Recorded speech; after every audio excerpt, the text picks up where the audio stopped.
하나님의 말씀 사도행전 14장 1절부터 18절입니다. 제가 봉독하겠습니다. 이에 이고니온에서 두 사도가 함께 유대인의 회당에 들어가 말하니 유대와 헬라의 허다한 무리가 믿더라.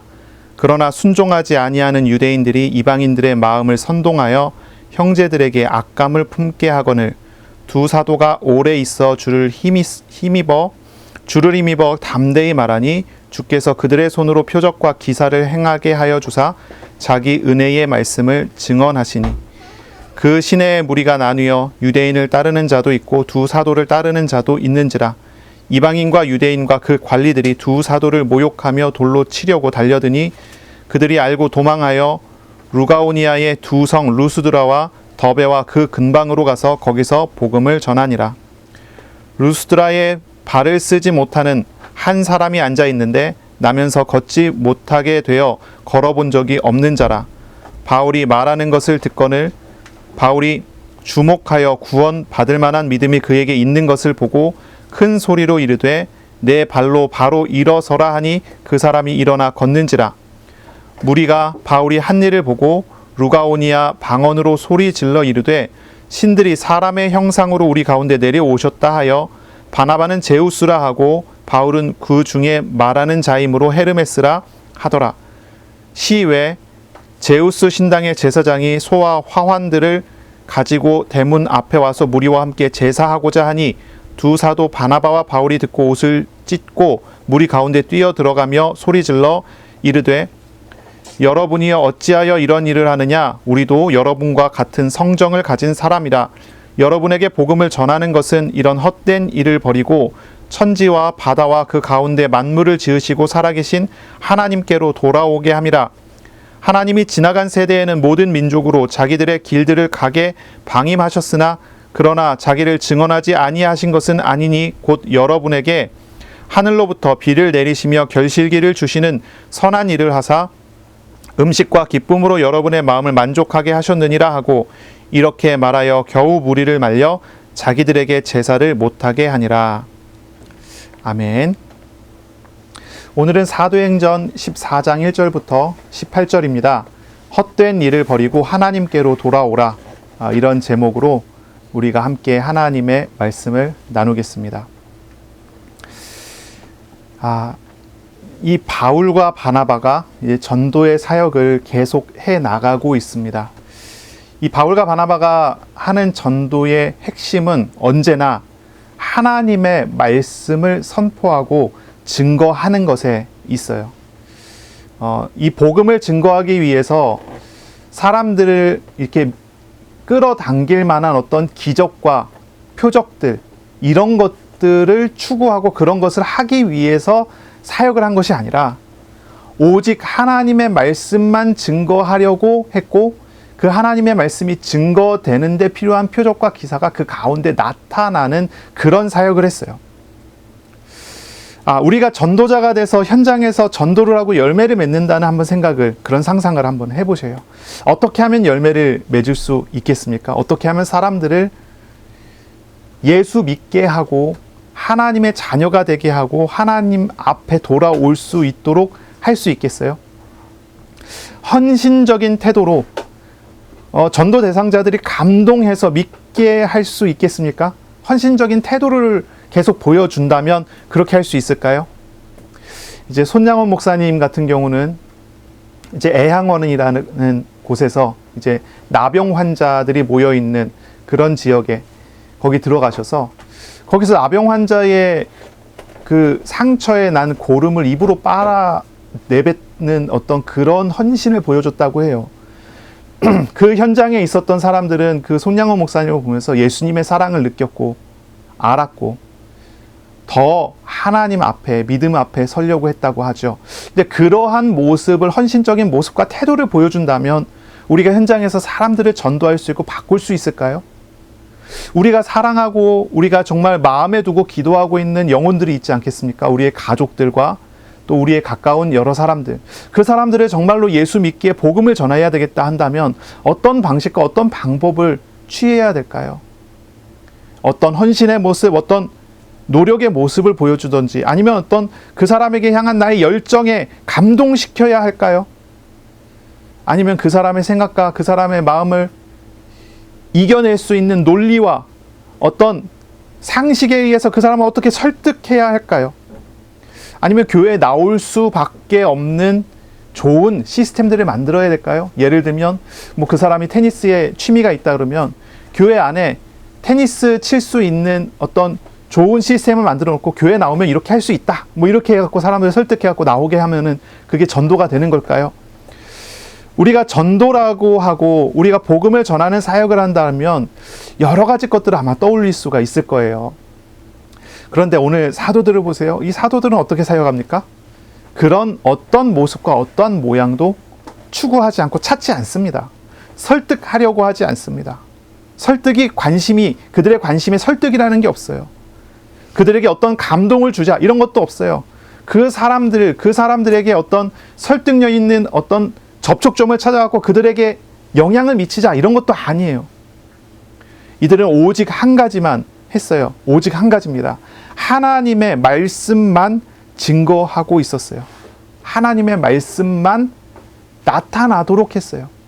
그들의 사역에 표적과 기사가 나타나기도 했어요. 기적이 일어났어요. 그런데 그 기적은 이들 전도 대상자들이 말씀을 듣도록 하기 위한 기적이고 말씀이 사실이라는 것을 증명하는 기적이었지 그들을 설득하기 위한 그들의 마음을 돌이키기 위한 그런 기적이 아니었어요. 오직 영혼 구원의 사역과 열매는 하나님의 말씀으로 말씀하시는 하나님께서 현장에 나타나심으로 이루어져요. 우리가 현장에서 정말로 어떤 사람들을 전도하고 싶다. 그 사람의 영혼이 구원받는 그런 은혜 속에 그 사람을 부르고 싶다 한다면 오직 한 가지의 방법밖에 없는 것입니다.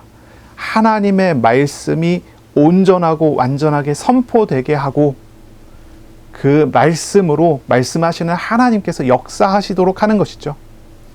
이 선교사들의 사역은 오직 말씀으로 하나님께서 일하심으로 나타났어요. 그렇게 나타났어요. 이것이 가장 중요한 방식이고 방법이에요. 믿음은 들음에서 나고 들음은 그리스도의 말씀에서 오는 것입니다. 말씀이 선포될 때 말씀하시는 하나님께서 그 자리에 임재하시고 역사하시는 거예요.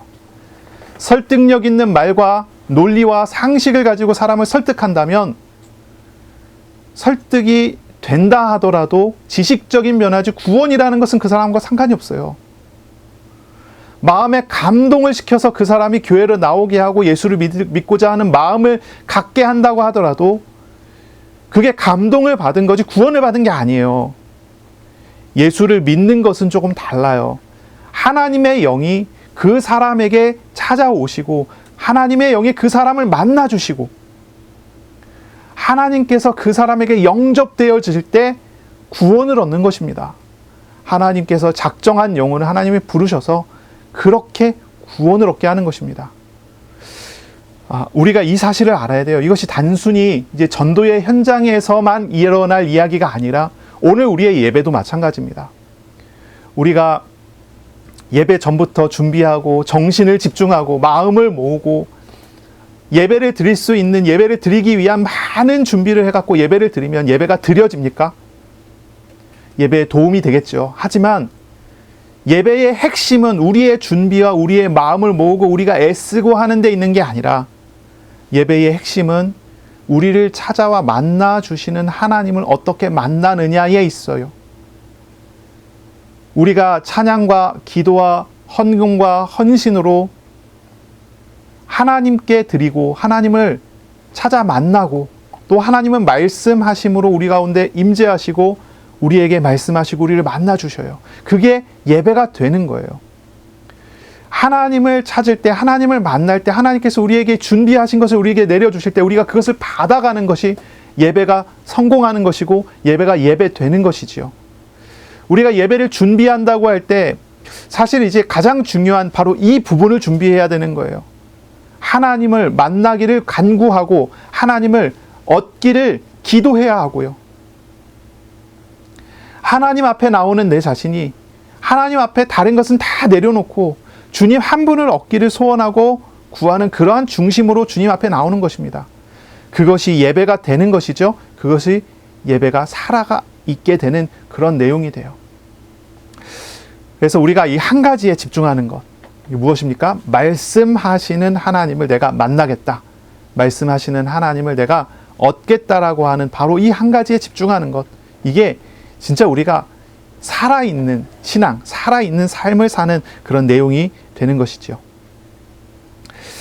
사도들의 전도의 방법은 단 한 가지였어요. 말씀을 선포하는 것입니다. 이 사도가 바울과 바나바가 이고니온에 이제 들어갔어요. 이고니온에 가서 가장 먼저 유대인의 회당에 들어갑니다. 그리고 거기서 하나님의 말씀을 증거합니다. 그때에는 유대와 헬라의 허다한 무리가 이 말씀을 듣고 믿음을 얻게 되었습니다. 단지 하나님의 말씀을 증거했을 때 말씀하시는 하나님께서 듣는 자의 마음을 두드리시고 그들이 말씀하시는 하나님을 받아들임으로써 구원이 임하는 일이 바로 이 현장에서도 일어나게 된 거죠. 사도들이 어떤 기적을 일으키고 사람들이 혹해갖고 따라왔을 때 바로 이분이 하나님이십니다 해갖고 이렇게 전도한 게 아니에요. 오직 하나님의 말씀이 증거됐을 때 말씀하시는 하나님께서 나타나셔서 전도가 됐어요. 그리고 난 다음에 어떤 일이 벌어졌죠? 2절 3절에 보니까 박해가 일어나요. 순종하지 않는 유대인들이 이방인들의 마음을 선동해서 이 바울과 바나바에게 악감을 품게를 만듭니다. 악감을 품게 만들어요. 그래서 이제 회방이 일어나고 이제 거기서 이 바울과 바나바를 배척하는 일들이 자꾸 일어나는 거죠. 그때 이 두 사도는 주를 힘입어 오랫동안 담대히 하나님의 말씀을 계속 증거합니다. 이 사도의 방식은 이거예요. 하나님의 말씀을 계속 증거하는 것. 이렇게 하나님 말씀을 계속 증거했더니 하나님께서 표적과 기사가 나타나도록 하셨어요. 표적과 기사가 나타났어요. 그러니까 표적과 기사를 나타내게 하기 위해서 말씀을 증거한 게 아니라 하나님의 말씀이 증거되는 중에 이 표적과 기사가 나타났죠. 표적과 기사가 나타난 결과 어떻게 됩니까? 바로 그 뒤에 이어서 이런 말씀이 나옵니다. 자기 은혜의 말씀을 증언하시니.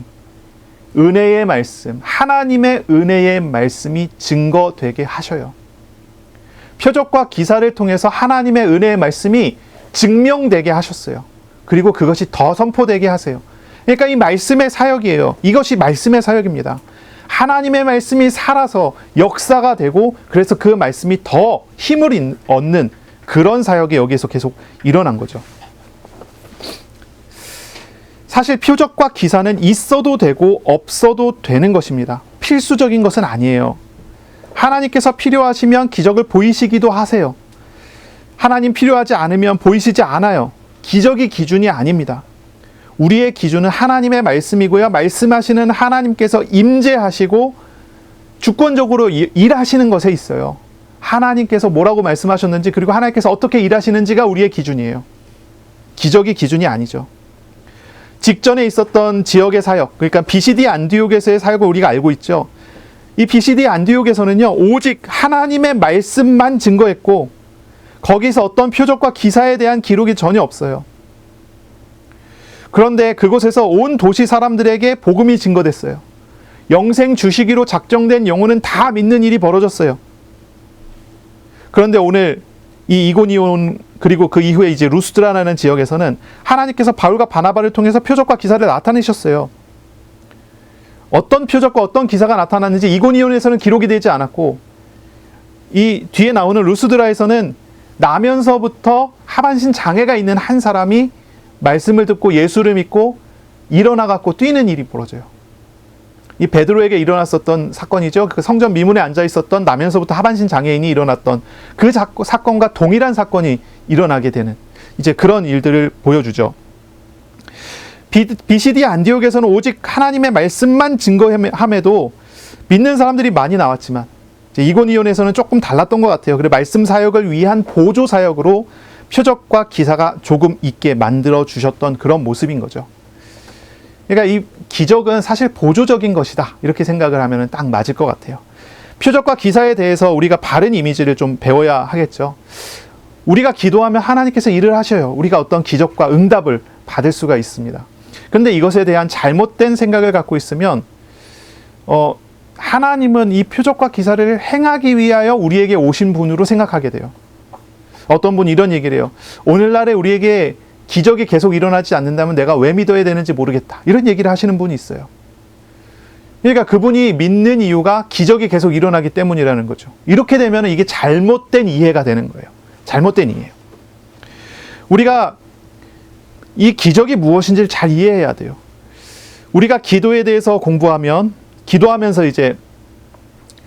기도하면서 무엇인가를 하게 된다면, 공부를 하게 된다면, 예를 들어 이제 공부를 얘기할게요. 기도하면서 공부하면 하나님께서 지혜를 주시고, 그래서 공부할 때 지혜가 있어서 공부가 잘 되게 할 거예요. 그래서 시험을 보면 공부가 잘 돼서 지혜롭고 모든 걸 잘 적절하게 배웠기 때문에 시험을 잘 볼 수 있겠죠. 이것이 정상적인 과정이고 정상적인 응답이라고 할 수가 있어요. 그런데 어떤 경우 이렇게 얘기해요. 공부를 하나도 안 했는데 하나님께 지혜 달라고 기도만 해요. 그리고 시험 봤어요. 다 찍었어요. 맞았어요. 성적이 잘 나왔어요. 그래서 내가 기도의 응답을 받았다. 이러면서 이제 간증하고 다녀요. 사람들은 무엇을 찾죠? 무엇을 얻기를 원하죠? 평상시에 기도하면서 하나님과 동행하면서 공부하기를 원하나요? 아니면 공부 하나도 안 했는데 시험 볼 때 다 찍어서 맞는 걸 원하나요? 사람들이 생각하는 기도 응답이라고 하는 것은 어떤 그런 기적적인 어떤 일들이 나타나는 것을 생각하는 거예요. 그러니까 거기에 대한 이미지가 아주 강해요. 그래서 나에게 문제가 생겼어요. 그럼 막 기도해요. 그럼 하나님께서 기적적인 역사를 이루어서 그것을 해결해 버려요. 하나님께서 우리에게 그러한 역사를 많이 주신다는 것은 사실이죠. 하지만 그것이 기도 응답의 바른 모습은 아니라는 걸 알아야 돼요. 하나님과 동행하는 사람이 평상시에 늘 하나님과 동행하는 삶을 살아요. 그러면 이런 어떤 기적적인 모습들, 부자연스러운 모습들이 계속 일어나는 것이 정상일까요? 하나님과 늘 동행한다면 하나님은 우리의 모든 일상적인 삶 속에서 함께 하시며 일을 하시고 역사하셔서 우리의 삶이 형통하게 하셔요. 그게 가장 정상적인 기도 응답의 모습이고 정상적인 축복된 삶이 되는 거죠. 어떤 사람은 삶을 사는데 너무나 그 삶이요 부드럽게 막힘이 없이 쭉 이어져 나가요. 그러면 이 사람이 진짜 성령의 인도를 잘 받는 사람일까요? 어떤 사람은 굴곡이 많은데 옆에 어떤 사람이 봐도 정말 깜짝깜짝 놀랄 만한 기적들이 그 사람의 삶에 계속 반복이 돼요. 굴곡이 참 많아요. 막 바닥으로 치어 내려가다가 갑자기 확 올라와갖고 다시 이렇게 회복이 됐다가 또 다시 바닥으로 항상 이렇게 막 내려갔다가 또 확 치고 올라와갖고 괜찮아졌다가. 어떤 게 신앙생활 잘하는 걸까요? 제가 이제 예전에 이렇게 쭉 사역을 하는데 완전히 극과 극인 두 학생을 봤어요. 한 학생은요, 방금 이야기한 것처럼 항상 잔잔한 친구고요. 한 학생은요, 굉장히 굴곡이 심한 친구예요. 그런데 대화를 해보니까 이 잔잔한 친구가 굴곡이 심한 친구를 보면서 부러워하더라고요. 굉장히 부러워해요. 나도 쟤처럼 저렇게 응답받고 저렇게 천국에 사는 것처럼 살았으면 좋겠다. 왜 항상 잔잔하니까. 근데 이렇게 굴곡이 심한 친구는 잔잔한 친구 보면서 부러워해요. 나도 쟤처럼 그렇게 평안하게 평탄하게 하나님과 동행하면서 살았으면 좋겠다. 시간이 지나서 1년, 2년, 3년 지나니까요. 이 두 친구가 비슷해져요. 비슷해집니다. 이게 잔잔한 이렇게 신앙을 가져가던 친구가 시간이 가면 갈수록 자신의 삶에 일하시는 하나님을 보면서 이제 또 기쁨과 이런 것들이 같이 이렇게 일어나고 회복이 되어가고 세워져 가고. 근데 이렇게 굴곡이 심했던 친구는 시간이 갈수록 이것이 좀 이렇게 잦아지면서 좀 안정을 찾아가고. 우리에게 있는 어떤 문제들 같은 것들, 어려움 같은 것들이 주님과 동행하는 삶을 살아가면은 변화되어 가죠. 바뀌어 가죠. 그렇게 가는 거예요. 그런데 이거는 이제 정상적인 이야기예요. 정상적인 이야기예요. 굴곡이 많은 사람은 원래 그런 모습과 체질을 가지고 있기 때문에 어쩔 수가 없겠죠. 하지만 계속 그렇게 굴곡이 있는 삶을 살면서 그것이 신앙생활이 맞다, 이것이 신앙생활의 표준이다라고 생각한다면 그건 잘못된 이해예요. 잘못된 이해예요. 뭐 공부 하나도 안 하다가 갑자기 시험 볼 때 갑자기 막 기도해갖고 시험 봐갖고 좋은 성적을 맞는 것이 신앙의 모델이 돼서는 안 돼요. 우리의 삶에 오셔서 삶의 역사하시고 삶의 일하시는 하나님을 인격적으로 알아가는 우리의 걸음과 우리의 삶이 되어줘야 돼요. 그걸 얻어가야 됩니다. 하나님의 방법은 도대체 무엇일까요? 둘 다 하나님의 방법일 수 있어요. 평상시에 동행하시면서 일하시는 것도 하나님의 방법이지요. 그런데 비상시에 하나님께서 비상적으로 역사하시는 것도 하나님의 방법이에요. 어떤 것도 우리가 부정하면 안 되겠죠. 전부 다 하나님의 방법이 맞습니다. 비상시에는 우리가 정말 비상적인 기도를 통해서 하나님이 하시는 일을 보아야 되는 것이 맞아요. 평상시에는 우리가 평상시 기도를 통해서 하나님과 늘 동행하는 삶을 살아가는 게 맞아요. 하나님은 우리에게 이 두 가지의 일들을 통해서 우리의 삶에 일을 하시고 역사를 하세요. 우리가 배워야 하고 우리가 알아야 되는 것은 이 표적과 기사를 대하는 태도에 있어서의 중요한 문제예요. 표적과 기사를 목적으로 하여 기도하고 신앙생활에 나간다면 그건 분명히 잘못된 거예요. 그렇죠? 하나님께서 비상시에 역사하셔서 우리에게 공부 안 했는데 성적이 잘 나오게 하실 수 있다니까요. 그것은 하나님과 동행하는 사람에게 하나님의 계획을 이루어가는 하나님의 큰 목적 속에서 이루어 주시는 하나님의 사역일 거예요. 하지만 공부 안 했는데 성적 잘 나오게 하는 그 목적을 달성하기 위해서 기도하면서 하나님 앞에 매달린다. 이거는 바르지 않아요. 맞지 않아요. 옳지 않아요.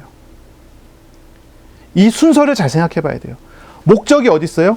표적과 기사, 기적이 일어나고 응답받는 게 목적이 아니에요. 그건 과정이에요. 목적은 우리와 함께 하신 하나님께서 나의 삶에 하나님의 나라를 이루시고 나를 다스리시는 것을 내가 알아가는 거예요. 이것이 있어야 돼요. 이것이 우리에게 회복이 되줘야 되는 것이죠. 자, 이것이 중요합니다. 사도들이 전도 현장에서 행한 것은 오직 말씀을 증거하는 그런 내용이었어요. 표적과 기사를 행하는 것이 목적이 아니었어요. 오직 하나님 말씀을 증거하는 것에 목적을 두고 있었어요. 하나님은 말씀이 선포되는 시간에 듣는 사람에게 찾아오셨어요. 믿음을 얻게 하시고 구원하시는 일을 행하셨어요. 그리고 이 말씀의 보조적인 사역으로서 표적과 기사가 일어나도록 하셨죠. 이 사도를 통해서 표적과 기사가 나타나게 된 목적은 이 말씀이 하나님의 거라는 것을 증명하는 데 그 목적이 있었어요. 우리가 해석을 잘해야 돼요. 기적을 보이기 위해서 기도하고 기적을 보이기 위해서 우리가 무엇인가를 하는 것이 아닙니다. 하나님은 큰 가치가 있는 하나님의 말씀이 드러나게 하기 위해서 여러 가지 일들을 행하셨다는 거예요. 우리가 응답을 받으면 그 응답이 또 우상이 될 수 있어요. 하나님께서 경제적인 것을 회복시켜 주셨다. 그러면 하나님께서 하신 일이라는 것을 확인하고서 그 돈에 딱 얽매여서 그 돈이 우상이 되어서 살아갈 수 있단 말이에요. 이 어떤 응답이 목적이어서는 안 된다는 거죠. 응답하시는 하나님을 찾는 것. 기적이 아니라 기적을 나타내시는 하나님을 구하는 것이 우리의 신앙에 있어서 가장 중요한 또 그런 삶이고 그런 걸음이 될 것입니다. 하나님과 함께하는 것이 우리가 응답 얻는 것보다 훨씬 가치가 있는 일입니다. 하나님을 구하는 기도를 하는 사람은 언제나 하나님과 동행함을 얻는 사람이고 하나님의 놀라운 도우심에 의지하며 그렇게 살아가는 그런 사람이 될 것입니다. 그러므로 이번 주간 정말로 실천하세요. 말씀을 찾으세요. 말씀을 묵상하세요. 말씀하시는 하나님을 구하세요. 말씀하신 대로 삶의 역사하시는 하나님을 경험하세요. 기도하면서 예수 그리스도와 하나님의 말씀을 더 알아가고 확인해가고 얻어가시길 바랍니다. 그리고 바로 그 말씀하시는 하나님이 우리의 삶의 자리에 역사하시는 것을 보시고 또 그 현장에 하나님께서 준비하신 영혼이 있다면 또 전도가 되어주시는 이 말씀이 증거되는 일들이 또 있으면 좋겠습니다. 이 사도들은 이고니온에서 오랫동안 말씀 사역을 행했어요. 그리고 전도와 선교 사역이 충분히 이루어지고 난 다음에 그 다음에 이 지역을 떠나게 되죠. 이방인과 유대인과 관리들이 사도를 모욕하며 돌로 치려고 달려올 때 바울과 바나바가 이 지역에서 이제 도망하고 피하게 됩니다.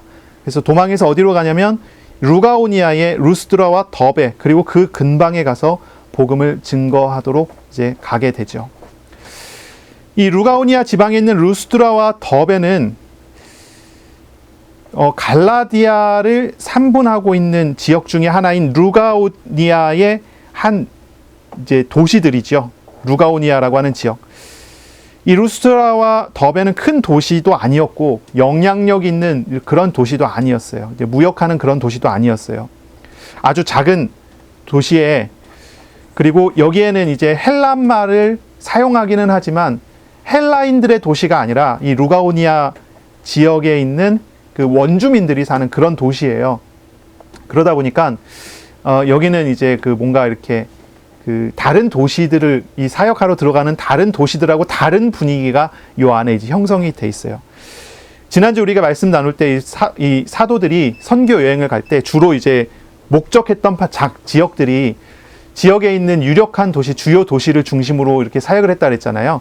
주요 도시에 가서 사역을 하고 거기서 열매를 얻고, 그리고 다른 지역으로 떠나면 그 지역에 있는 남아있는 사람들이 그 지역에 있는 주변의 지역에 다시 사역을 이제 하면서 이제 교회가 세워지고 교회가 성장하는 또 그런 이야기들을 우리가 나눴었죠. 이 바울과 바나바가 항상 이렇게 어디 지역에 여행을 간다, 선교 여행을 간다 했을 때의 목적지는 이런 헬라화된 주요 도시들이었어요. 그런데 이 루스드라와 더베라는 지역은 그런 지역과 그런 도시하고는 좀 거리가 있는 지역이죠. 근데 왜 여기로 갔을까요? 여기에 이제 급박한 상황이 나와 있잖아요. 급박한 상황. 이고니온에서 위협을 당하여 급히 떠나서 급히 나간 지역이 루스드라와 더베였던 거예요. 하나님께서 이들을 그곳으로 인도해 가신 거죠.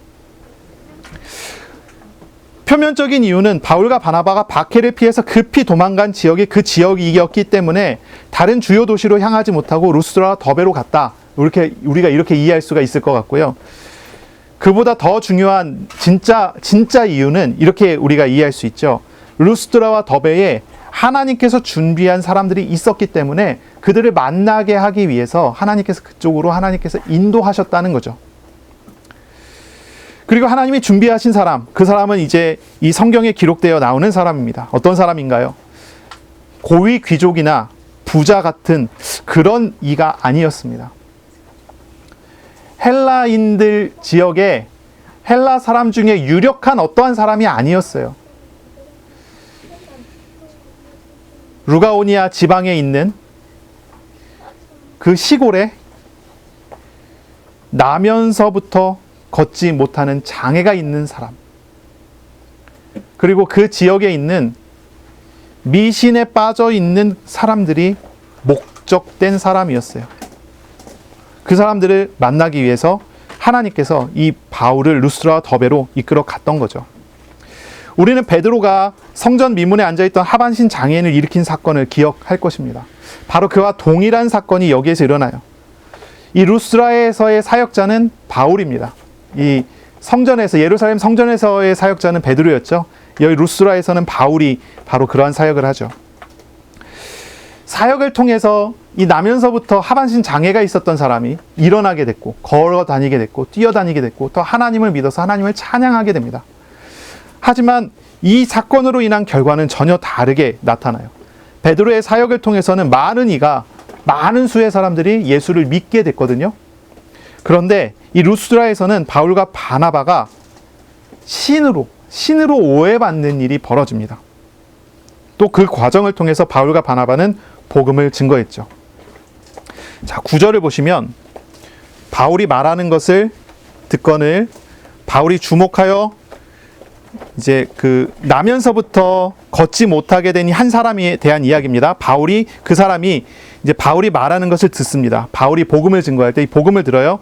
듣거늘 바울이 주목하여 이 장애인을 이렇게 쳐다봅니다. 그때 구원 받을 만한 믿음이 그에게 있는 것을 봅니다.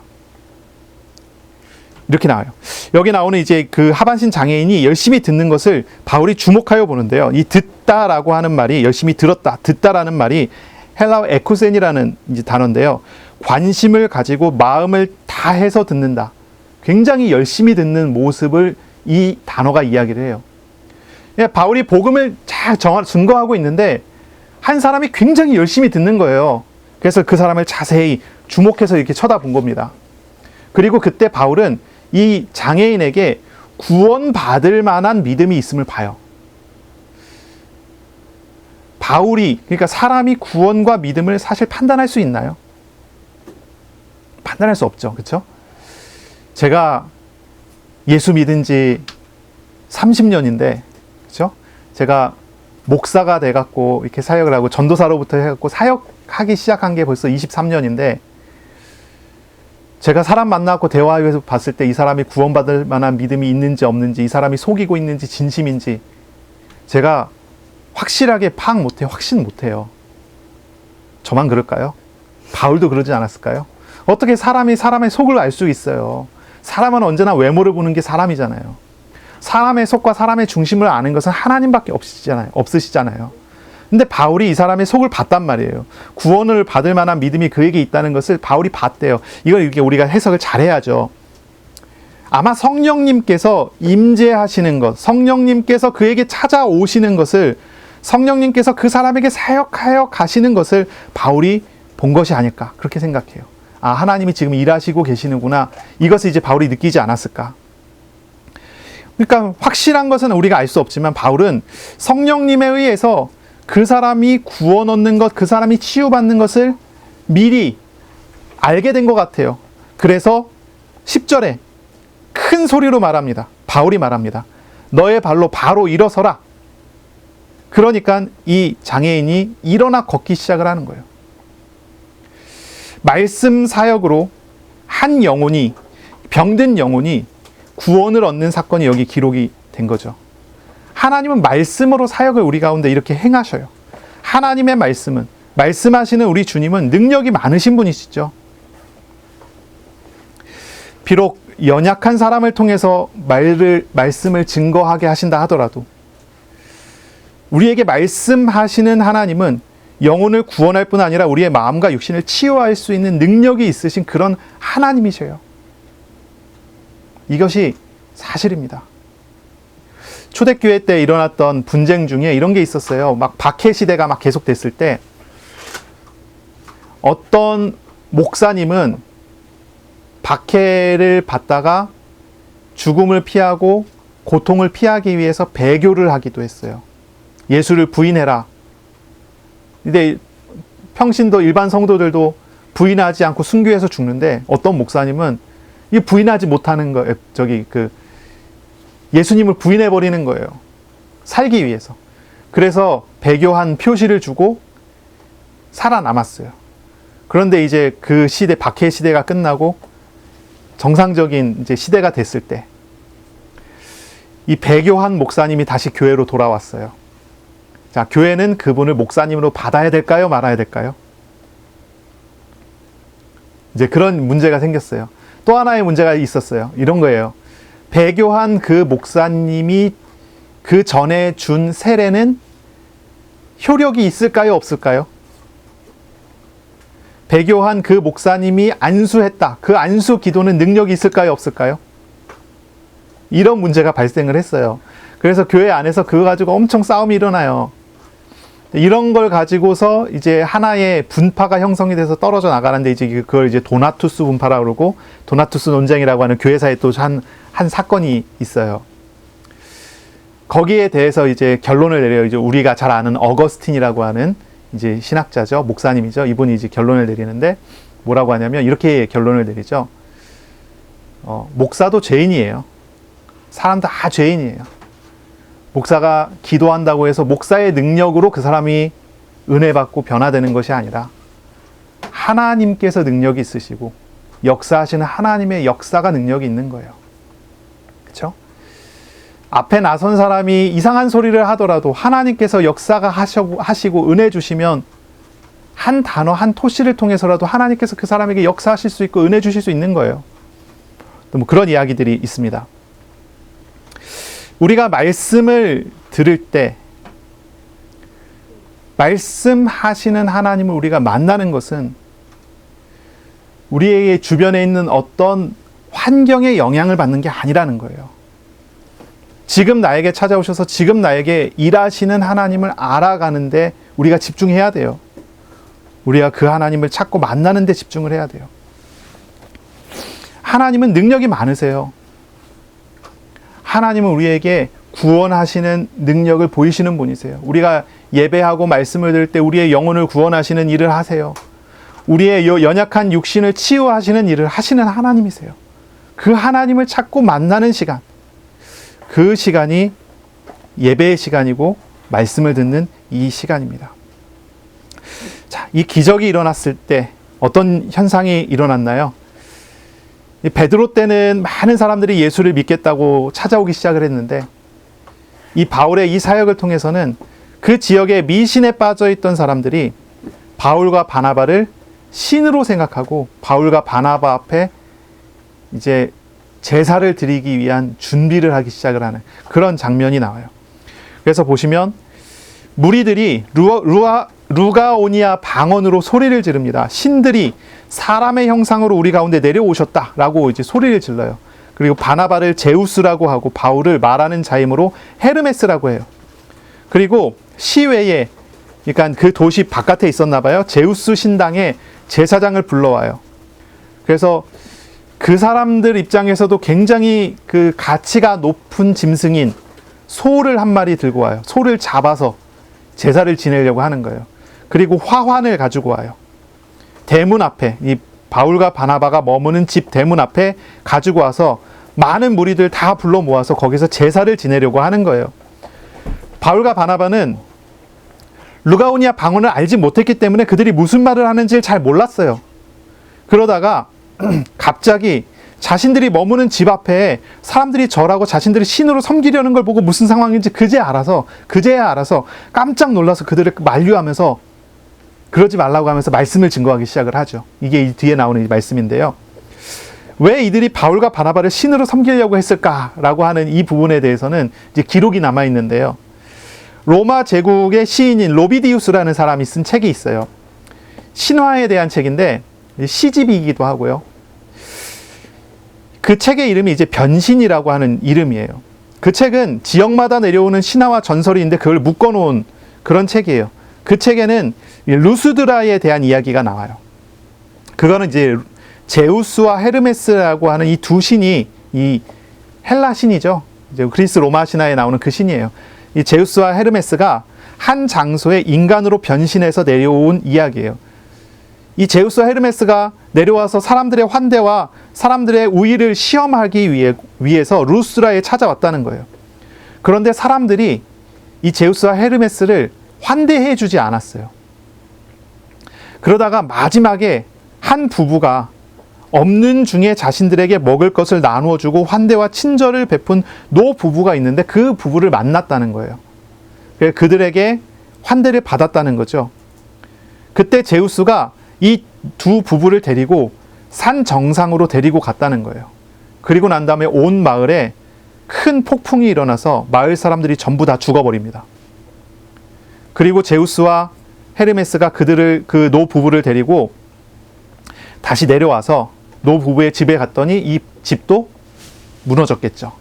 그 집을 순금 지붕의 호화로운 주택으로 바꿔줬다는 거예요. 바로 그 지역이 루스드라라는 것입니다. 그러니까 이 루스드라에 사는 사람들은 그 지역에서 자기 조상들에게 일어났던 일이다라고 생각을 하고 신들에 대해서는 항상 두려움을 갖고 있는 그런 거예요. 이 그리스 로마 이 신들은 굉장히 변덕스럽잖아요. 자기 마음대로 하잖아요. 그러니까 신들에게 어떻게든지, 그러니까 미움을 사지 않기 위해서 이렇게 저렇게 곡물도 드리고 제사도 드리고 하는, 두려워서 섬기는 어떤 그러한 모습이 있는 거예요. 그런데 이 두 사람이 온 거잖아요. 바나바와 바울. 한 사람은 가만히 뭔가 이렇게 덩치도 괜찮아 보이고 뭔가 이렇게 풍채가 괜찮아 보이는 바나바가 가만히 있고, 그리고 뭔가 작고 뭔가 이렇게 허름해 보이는 한 사람은 계속 말을 전하고, 아, 제우스와 헤르메스구나, 이렇게 생각이 든 거예요. 거기에 이제 나면서 하반신 장애인이 치유를 받으니까 그걸 보고, 아, 신들이 진짜 우리에게 다시 왔구나 하고 이제 막 준비하고 온 거예요. 근데 이 사람들의 마음은 어때요? 두려워해요.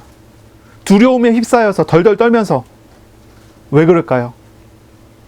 언제나 귀신들, 사탄은 그런 일들을 해왔기 때문에 그렇게 생각을 하는 거죠.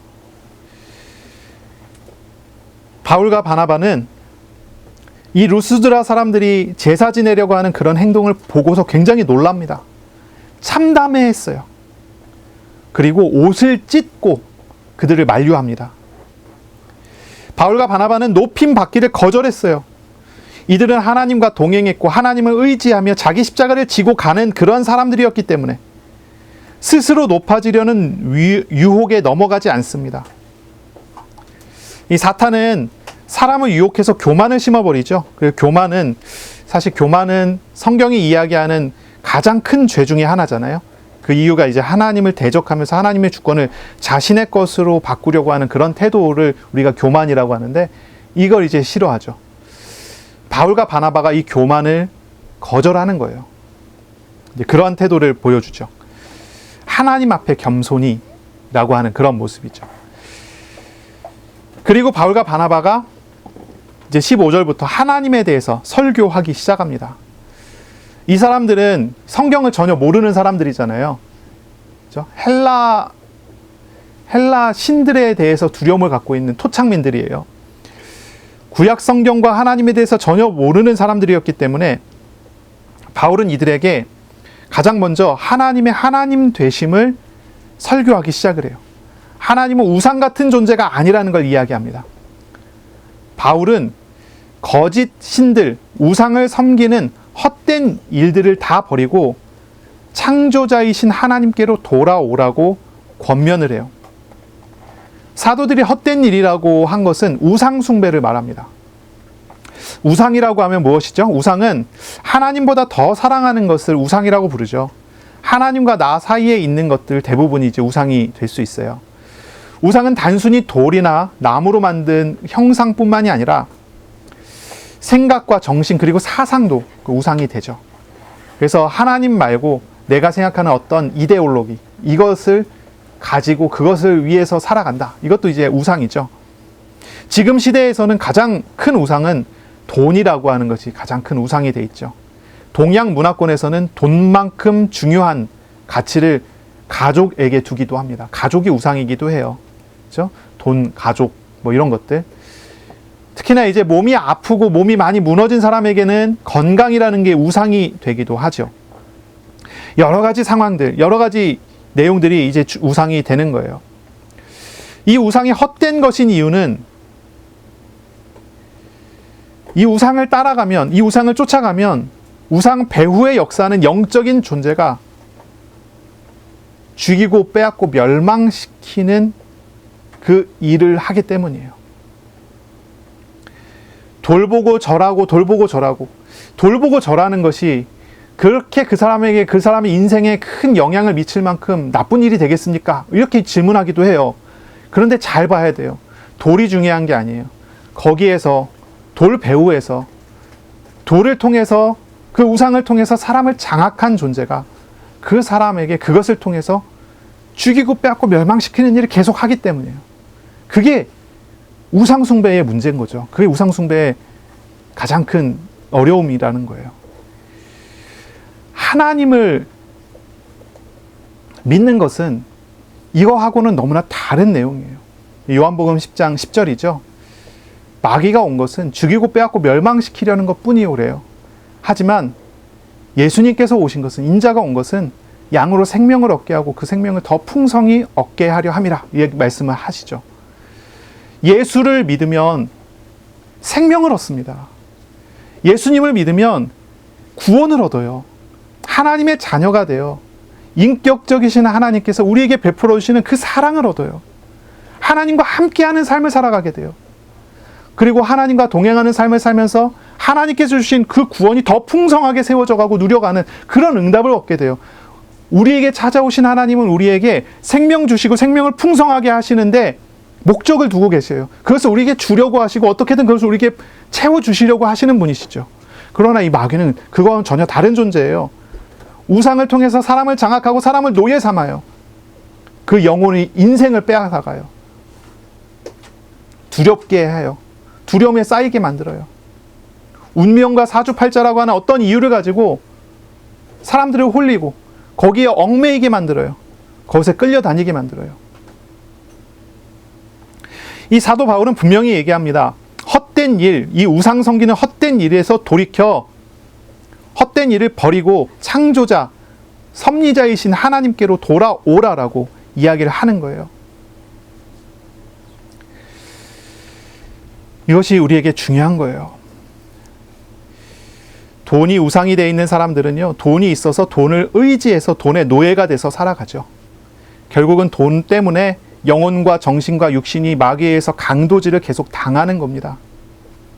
이런 사람은 돈이 있으면 돈에 얽매여서 끌려다니고, 돈이 없으면 돈이 없기 때문에 얽매여서 끌려다녀요. 그 사람의 인생은 돈의 노예돼서 돈에 의해서 휘둘려지는 인생을 살 수밖에 없는 그런 삶으로 나아가게 되는 거죠. 그러나 참되신 하나님을 바르게 믿는 사람은 어떻습니까? 돈과 관련해서는 하나님의 통치 아래에 있는 사람으로 삽니다.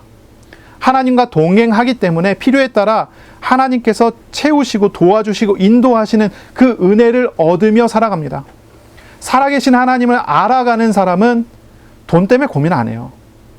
물론 고민하다가 기도하면 해방되고 이런 과정들이 계속 있겠지만 그렇습니다. 그래서 계속 없는 중에 가장 풍족한 응답과 은혜를 누리며 살아가요. 그런데 돈에 얽매여 있는 사람은 하나님께서 하시는 일도 잘 보지 못하고 알지 못하고 하나님께서 어떻게 되는지 알 수 있도록 해주시면 그때 돼서야 하나님이 하신 거 맞구나. 그런데 나는 이러면서 이제 또 다시 빠져 들어가고 뭐예요? 우상에서 벗어나지 못하는 거예요. 이제 그런 모습들이 있죠. 하나님을 보시기 바랍니다. 하나님을 찾으시기 바랍니다. 우상이 과연 어떤 존재인지를 알아가는 그런 시간이 됐으면 좋겠어요. 그리고 하나님 앞에 서세요. 하나님께서 주시는 은혜가 무엇인지, 하나님께서 함께 하신다는 것이 어떤 것인지를 알아가시기를 바랍니다. 하나님께로 돌아가세요. 바울의 권면은 분명합니다. 하나님께로 돌아오라라는 분명한 메시지입니다.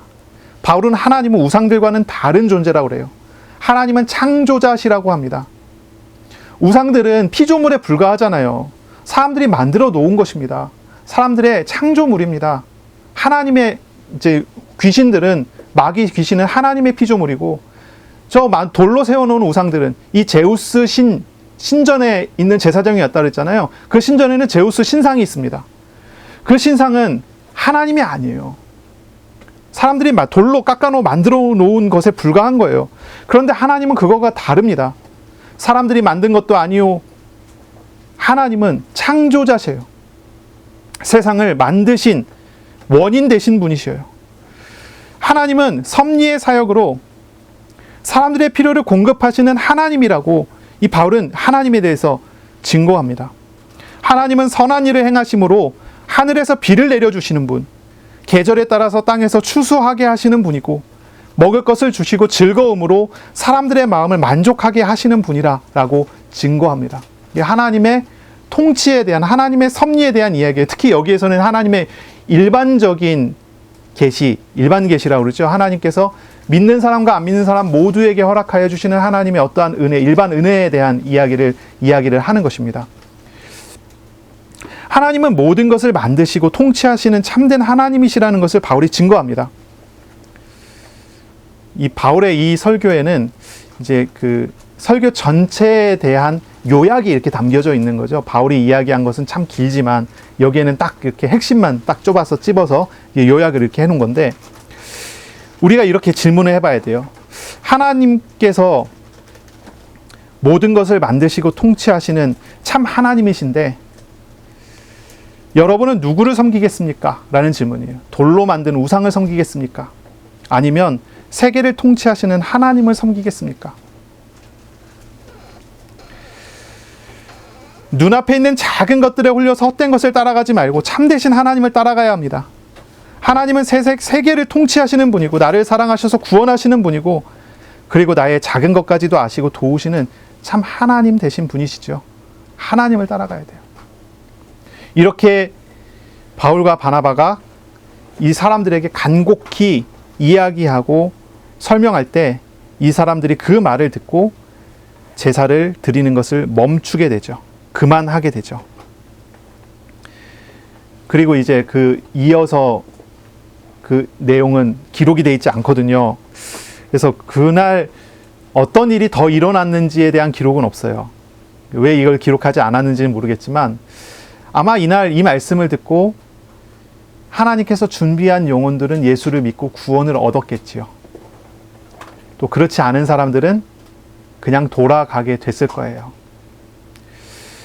이 사람들이 이제 바로 그 다음에 나오는 장면을 보시면 어떻게 또 이 사람들이 반응을 했는지가 나오거든요. 바울과 바나바를 하나님이라 신이라 제우스라 하면서 이제 따라 붙어갖고 막 이렇게 했던 사람들이 바로 그 직후에 이고니온에서 바울과 바나바를 죽이려고 따라온 사람들이 있었거든요. 그 사람들이 이 루스드라에 들어가서 루스드라에 있는 사람들을 선동하기 시작을 해요. 그랬을 때 이 바울과 바나바를 신이라 하면서 이렇게 높이던 사람들이 바울과 바나바를 돌로 쳐서 죽입니다. 그래서 바울과 바나바가 특히 이제 바울이죠. 바울이 돌로 맞아갖고 죽게 되고 그래서 바울을 성 밖으로 던져버리거든요. 버리죠. 그랬을 때 하나님께서 바울을 살리셔서 다시 성 안에 들어가서 이제 마무리를 하고 나오게 하는 그런 과정이 이제 진행이 돼요. 그러니까 이런 거예요. 바울과 바나바를 기적을 보고 막 높이던 사람들이 이제 그 기적 자기들하고 상관없고, 그렇죠? 그 기적이 자기들과 상관없고 자신들의 우상과도 상관없게 됐단 말이에요. 그러니까 이제 돌로 치는 박해자로 변신을 금방 합니다. 그런 모습들이 여기 또 진행이 되는 거죠. 어떤 사람들은 우상에서 돌아와서 하나님을 믿은 사람이 있을 것이지만 또 많은 사람들은 그러지 않았다고 하는 모습이 여기 이제 나오는 거예요. 자, 우리는 저와 여러분은 이 말씀을 들으면서 한 가지 정말로 우리에게 찾아오신 하나님, 우상과는 전혀 다르신 하나님을 우리가 알아가야 될 것 같아요. 그렇게 알아가시기를 바랍니다. 헛된 일에서, 우상을 쫓는 그 헛된 일에서 돌아와 하나님께로 나아가는 그런 일이 우리 가운데 있기를 바랍니다. 그런 일이 나타나길 바랍니다. 이런 질문을 해보세요. 나에게 우상은 무엇인가? 라는 생각을 해보세요. 내게 있는 우상은 무엇인가요? 내가 정말로 우상 삼고 있는 것은 어떤 게 있습니까? 돈입니까? 넓은 집입니까? 가족입니까? 건강입니까? 무엇입니까? 나에게 있는 우상된 것이 무엇인지 한번 잘 보세요. 그리고 그 우상을 통해서 우상 배후에서 나를 속이려 하고 그 우상을 통해서 나를 어떻게든 장악하려고 하는 사탄의 전략이 무엇인지를 한번 생각해 보세요. 그리고 이 우상과는 전혀 다른 살아계신 우리 하나님, 창조자이시며 섭리자이신 우리 하나님은 또 어떤 분이신지를 오늘 이 한 주간 기도하면서 찾아가고 알아가는 그런 시간이 되시기를 바랍니다. 한 주간 말씀을 묵상하시기 바랍니다. 말씀하시는 하나님과 교제하는 그런 주간 되시기를 바랍니다.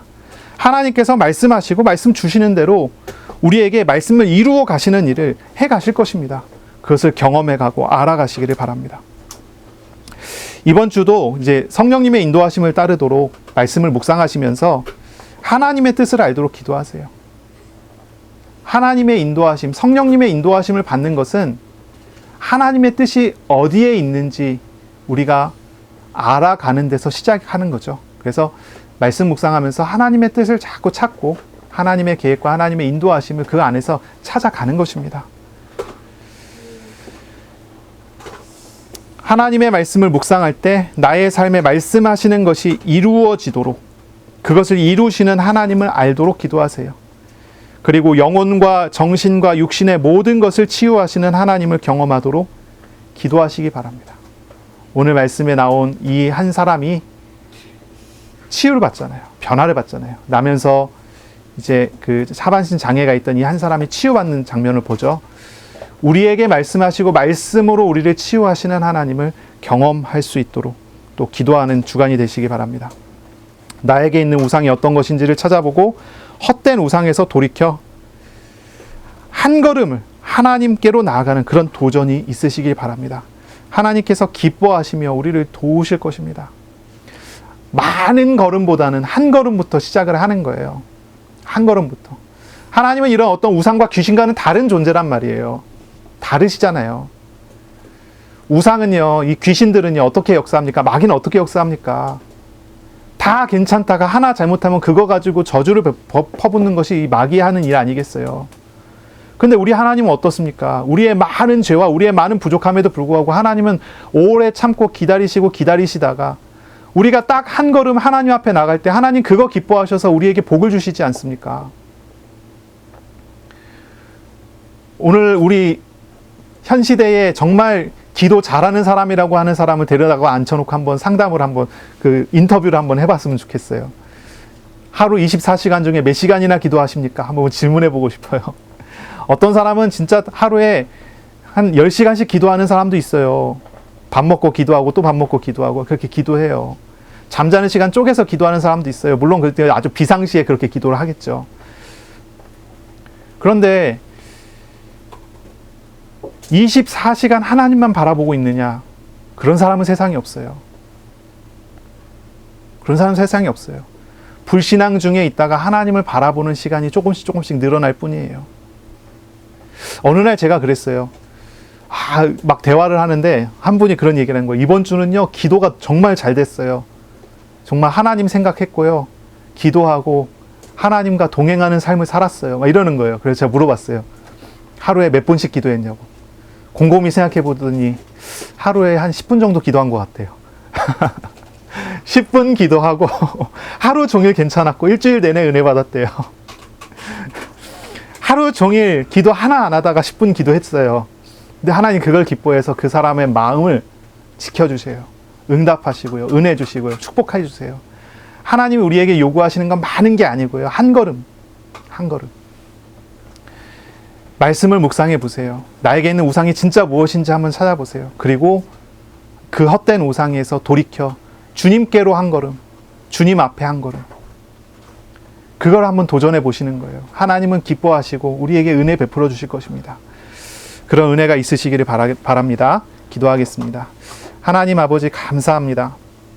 오늘 우리에게 말씀하시고 또 말씀을 우리 가운데 이루실 것이니 감사합니다.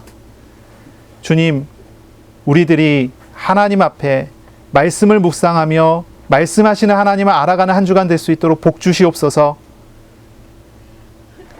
하나님께서 우리 가운데 어떻게 함께 하시는지 알아갈 수 있도록 주님, 우리에게 하나님을 경험하는 그 경험을, 그 은혜를 허락하여 주옵소서.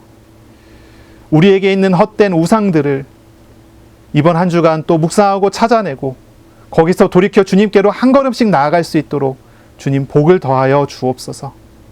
우리 가운데 오셔서 우리를 치유하시고 우리를 변화시키시는 하나님의 사역 가운데 이번 한 주간 발견되게 하여 주옵소서. 감사합니다. 예수님의 이름으로 기도합니다. 아멘.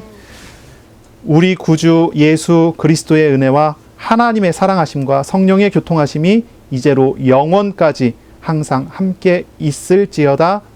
아멘.